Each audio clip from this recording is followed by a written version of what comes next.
નમસ્કાર વિદ્યાર્થી મિત્રો, સ્વાગત છે તમારું અમારી આ યુટ્યુબ ચેનલ ઉપર. અને આજે આપણે આ વિડીયોમાં બંધારણના 100 મોસ્ટ આઈએમપી વન લાઇનર પ્રશ્નોની ચર્ચા કરવાની છે. માટે વિડીયોને અંત સુધી જરૂર જોજો. અને સાથે આપણે બંધારણના આવા જ 1300 મોસ્ટ આઈએમપી વન લાઇનર પ્રશ્નોની પીડીએફ તૈયાર કરી છે. જો તમારે સંપૂર્ણ પીડીએફ મેળવવી હોય તો નીચે ડિસ્ક્રિપ્શનમાં આપેલા મોબાઈલ નંબર ઉપર મેસેજ કરીને માત્ર 49 રૂપિયામાં તમે આ સંપૂર્ણ પીડીએફ મેળવી શકશો. અને આપણે આ પીડીએફના તમામ 1300 મોસ્ટ આઈએમપી વન લાઇનર પ્રશ્નોને વિડીયો મારફતે યુટ્યુબ ચેનલ ઉપર મૂકવાના છે. માટે ચેનલને સબસ્ક્રાઇબ જરૂરથી કરી લેજો, જેથી તમને વિડીયોની નોટિફિકેશન સૌથી પહેલાં મળી રહે. તો ચાલો શરૂ કરીએ વિડીયોને. પહેલો પ્રશ્ન: બ્રિટિશ સરકાર દ્વારા ઈસ્ટ ઇન્ડિયા કંપનીના કાર્યોને નિયંત્રિત કરવા માટેનું પહેલું પગલું કયું હતું? તો નિયામક ધારો 1773. બીજો પ્રશ્ન: કયા કાયદા દ્વારા બંગાળના ગવર્નરને ગવર્નર જનરલ બનાવવામાં આવે છે? તો તેમાં પણ નિયામક ધારો 1773 આવશે. ત્રીજો પ્રશ્ન: બંગાળના પ્રથમ ગવર્નર જનરલ કોણ બને છે? તો વોરેન હેસ્ટિંગ્સ. ચોથો પ્રશ્ન: નિયામક ધારો 1773 કઈ કંપનીને નિયંત્રિત કરવા માટે લાવવામાં આવ્યો? તો બ્રિટિશ ઈસ્ટ ઇન્ડિયા કંપનીને. આગળ, નિયામક ધારો 1773 દ્વારા ગવર્નર જનરલનું મુખ્યાલય ક્યાં નક્કી કરાયું? તો કલકત્તા. આગળ, છઠ્ઠો પ્રશ્ન: નિયામક ધારો 1773 હેઠળ ગવર્નર જનરલને કેટલા સભ્યોની કાઉન્સિલ આપવામાં આવી? તો 4 સભ્યોની. આગળ, સાતમો પ્રશ્ન: નિયામક ધારો 1773 હેઠળ કઈ અદાલતની સ્થાપના થઈ? Supreme court, Calcutta. મિત્રો, આપણે વિડીયોમાં થોડીક ઝડપ રાખીશું, કારણ કે 100 પ્રશ્નો આપણે આ વિડીયોમાં લેવાના છે, એટલે વિડીયો ખૂબ જ લાંબો થશે. માટે આપણે વિડીયોમાં બને તેટલી ઝડપ રાખીશું. તો આગળ, આઠમો પ્રશ્ન: નિયામક ધારો 1773 હેઠળ સ્થાપિત સુપ્રીમ કોર્ટના પ્રથમ ચીફ જસ્ટિસ કોણ હતા? તો સર એલિજા ઇમ્પે. નવમો પ્રશ્ન: નિયામક ધારો 1773નો મુખ્ય ઉદ્દેશ્ય શું હતું? તો ઈસ્ટ ઇન્ડિયા કંપની પર બ્રિટિશ સંસદનું નિયંત્રણ સ્થાપિત કરવું. આગળ, 10મો પ્રશ્ન: નિયામક ધારો કઈ સદીમાં પાસ થયો? તો 18મી સદીમાં. 11મો પ્રશ્ન: નિયામક ધારો 1773ના અમલથી કયો પ્રદેશ ગવર્નર જનરલના નિયંત્રણ હેઠળ આવ્યો? તો બંગાળ, બોમ્બે અને મદ્રાસ. આ ત્રણેય પ્રદેશ ગવર્નર જનરલના નિયંત્રણ હેઠળ આવે છે. આગળ, 12મો પ્રશ્ન: પીટ્સ ઇન્ડિયા એક્ટ કયા વર્ષમાં પસાર થયું? તો 1784માં. આગળ, 13મો પ્રશ્ન: પીટ્સ ઇન્ડિયા એક્ટ કોના નામ પરથી ઓળખાય છે? તો વિલિયમ પીટ ધ યંગર. આગળ, 14મો પ્રશ્ન: પીટ્સ ઇન્ડિયા એક્ટ દ્વારા કઈ નવી સંસ્થા રચાઈ? તો બોર્ડ ઓફ કંટ્રોલ. 15મો પ્રશ્ન: બોર્ડ ઓફ કંટ્રોલમાં કુલ કેટલા સભ્યો હતા? તો 5 સભ્યો હતા. 16મો પ્રશ્ન: પીટ્સ ઇન્ડિયા એક્ટ દ્વારા કઈ પ્રકારની શાસન પદ્ધતિ સ્થાપિત થઈ? તો દ્વિશાસન પદ્ધતિ. 17મો પ્રશ્ન: પીટ્સ ઇન્ડિયા એક્ટ હેઠળ કયો વિષય બોર્ડ ઓફ કંટ્રોલના હસ્તક આવ્યો? તો લશ્કરી અને રાજકીય બાબતો. આગળ, 18મો પ્રશ્ન: પીટ્સ ઇન્ડિયા એક્ટ કોના અધિનિયમને સુધારવા માટે લાવવામાં આવ્યો હતો? તો નિયામક ધારો 1773ને. 19મો પ્રશ્ન: પીટ્સ ઇન્ડિયા એક્ટે ઈસ્ટ ઇન્ડિયા કંપનીની સત્તાને કેવી રીતે વહેંચી? તો વ્યાપારિક અને રાજકીય. 20મો પ્રશ્ન: ચાર્ટર એક્ટ 1813 પછી બ્રિટિશ ઈસ્ટ ઇન્ડિયા કંપનીનો કયો વેપાર ચાલુ રહ્યો? તો ચાનો વેપાર. 21મો પ્રશ્ન: ચાર્ટર એક્ટ 1813 દ્વારા કઈ કંપનીનો વેપાર એકાધિકાર સમાપ્ત કરવામાં આવ્યો? તો બ્રિટિશ ઈસ્ટ ઇન્ડિયા કંપનીનો. 22મો પ્રશ્ન: ચાર્ટર એક્ટ 1813 દ્વારા શિક્ષણ માટે વાર્ષિક કેટલો ખર્ચ મંજૂર થયો હતો? તો રૂપિયા 1 લાખનો. 23મો પ્રશ્ન: ચાર્ટર એક્ટ 1813નું મુખ્ય મહત્વ શું હતું? તો શિક્ષણ માટે નાણાંની જોગવાઈ. આગળ, 24મો પ્રશ્ન: ચાર્ટર એક્ટ 1813 દ્વારા કઈ પ્રવૃત્તિને ભારત આવવાની મંજૂરી મળી? મિશનરીઓને. 25મો પ્રશ્ન: ચાર્ટર એક્ટ 1813 કયા ક્ષેત્રમાં નવા યુગની શરૂઆત દર્શાવે છે? તો શિક્ષણમાં. 26મો પ્રશ્ન: ચાર્ટર એક્ટ 1833 કોના સમયમાં પસાર થયો હતો? તો લોર્ડ વિલિયમ બેન્ટિંગના સમયમાં. આગળ, 27મો પ્રશ્ન: ચાર્ટર એક્ટ 1833 દ્વારા કોને ભારતનો પહેલો ગવર્નર જનરલ બનાવવામાં આવ્યો? તો લોર્ડ વિલિયમ બેન્ટિંગને. 28મો પ્રશ્ન: ચાર્ટર એક્ટ 1833 પછી ગવર્નર જનરલની ઉપાધિ શું બની? તો ગવર્નર જનરલ ઓફ ઇન્ડિયા. આગળ 29મો પ્રશ્ન.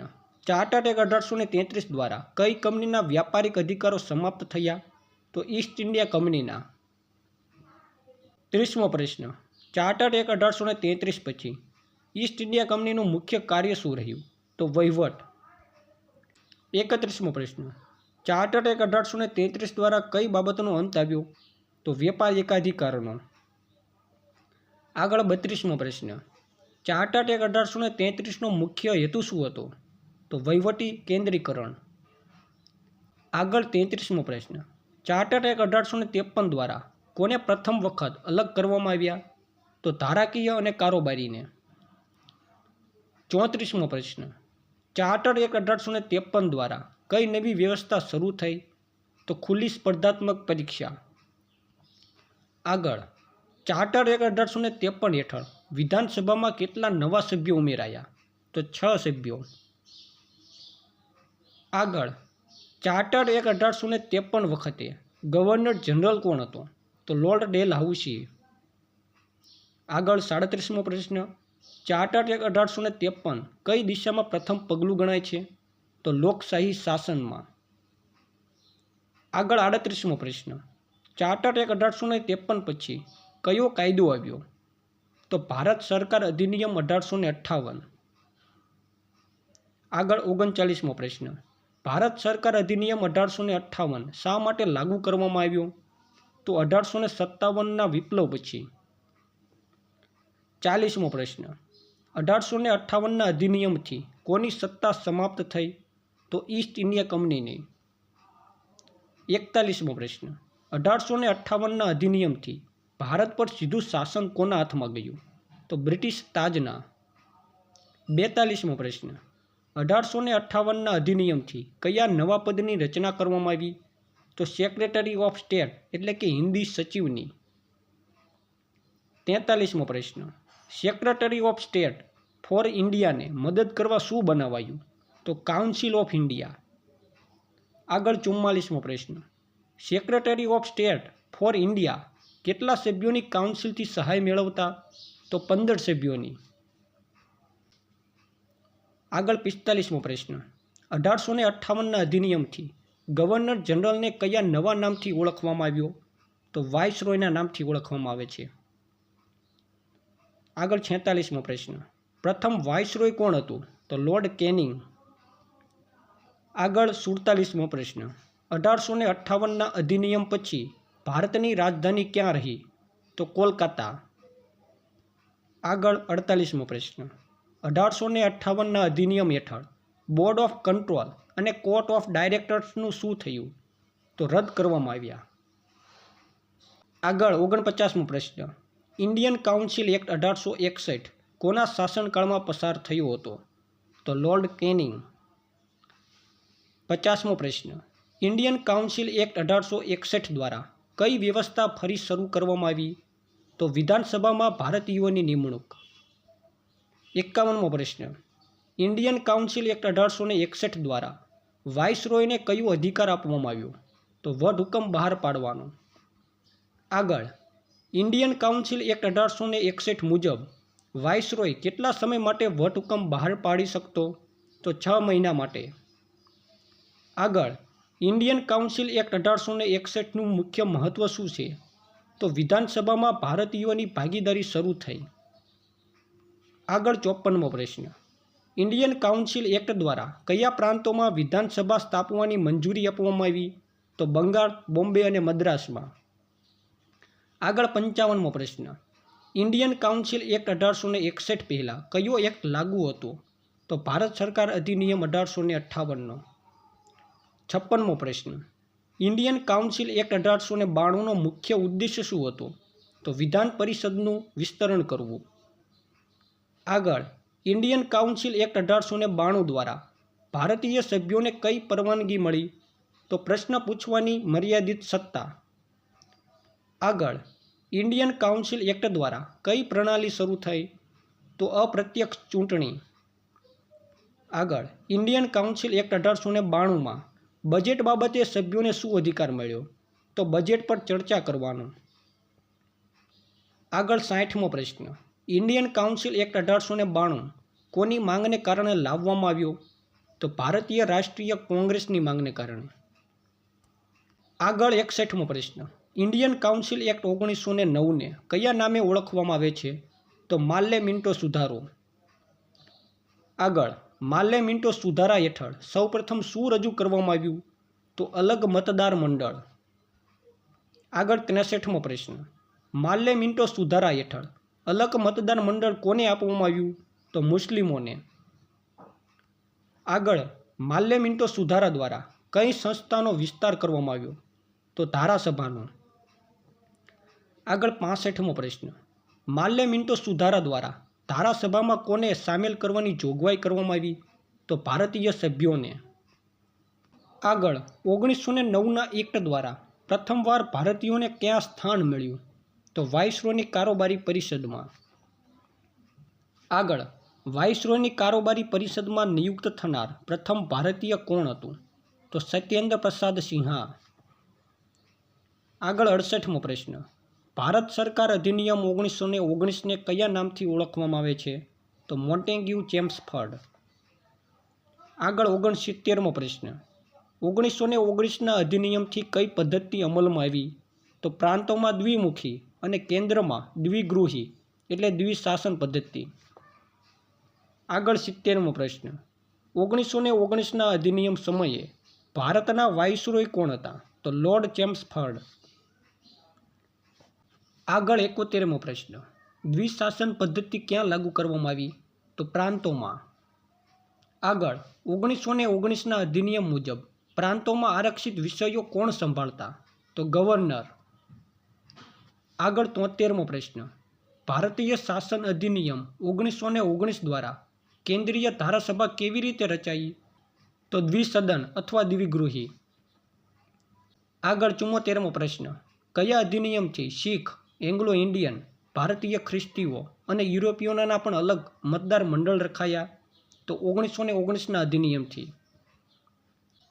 આગળ 75મો પ્રશ્ન. 1919ના અધિનિયમ મુજબ મતાધિકાર કોને આપવામાં આવ્યો? તો મર્યાદિત ભારતીયોને. આગળ ભારતીય શાસન અધિનિયમ 1919 દ્વારા કઈ સંસ્થાની જોગવાઈ કરવામાં આવી? તો જાહેર સેવા આયોગ એટલે યુપીએસસી. આગળ ભારતીય શાસન અધિનિયમ 1935 કઈ બ્રિટિશ સંસદે પસાર કર્યો હતો? તો બ્રિટિશ પાર્લામેન્ટે. આગળ ભારતીય શાસન અધિનિયમ 1935નું મુખ્ય લક્ષણ શું હતું? તો સંઘીય શાસન. આગળ 79મો પ્રશ્ન. ભારતીય શાસન અધિનિયમ 1935 દ્વારા કયા સ્તરે સ્વશાસન આપવામાં આવ્યું? તો પ્રાંત સ્તરે.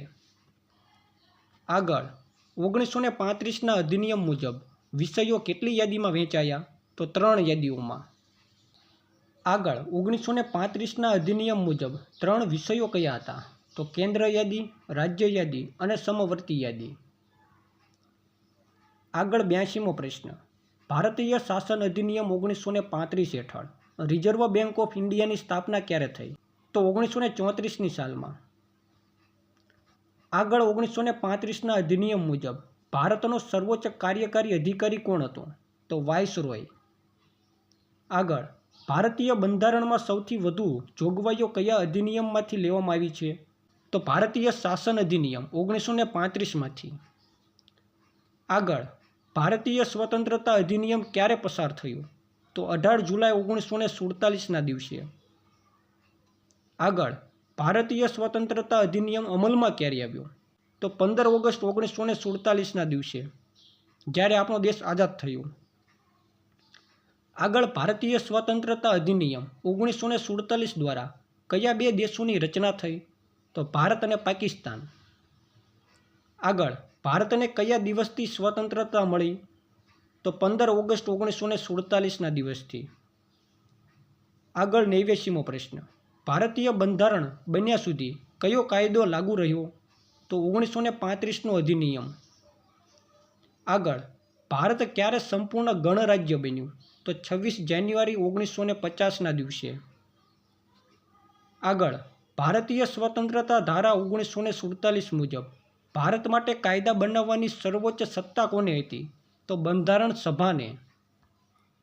આગળ ભારતીય સ્વતંત્રતા ધારા 1947 હેઠળ ભારત પાકિસ્તાન વચ્ચે સીમા નક્કી કરવા માટે કોની નિમણૂક થઈ? તો રેડક્લિફ કમિશનની. આગળ રેડક્લિફ રેખા કોની વચ્ચે સીમા નક્કી કરવા માટે હતી? તો ભારત અને પાકિસ્તાન વચ્ચે. આગળ ભારતીય સ્વતંત્રતા અધિનિયમ હેઠળ બંધારણ સભાએ કઈ ભૂમિકા ભજવી? તો કાયદા બનાવનારની. આગળ 95મો પ્રશ્ન. ભારતીય સ્વતંત્રતા અધિનિયમનો ઐતિહાસિક મહત્વ શું છે? તો બ્રિટિશ શાસનનો અંત. આગળ બંધારણની રચનાનો સૌપ્રથમ વિચાર 1934માં કોને આવ્યો? તો માનવેન્દ્રનાથ રોયને. આગળ સૌપ્રથમ વખત બંધારણ સભાની રચનાની માંગણી કોને કરી? તો INC એટલે કે ઇન્ડિયન નેશનલ કોંગ્રેસે 1935ની સાલમાં. આગળ બંધારણ સભાની રચનાની ભલામણ કયા પ્લાનમાં કરવામાં આવી હતી? તો કેબિનેટ મિશન પ્લાન 1946માં. આગળ 99મો પ્રશ્ન. બંધારણ સભાની રચના ક્યારે થઈ હતી?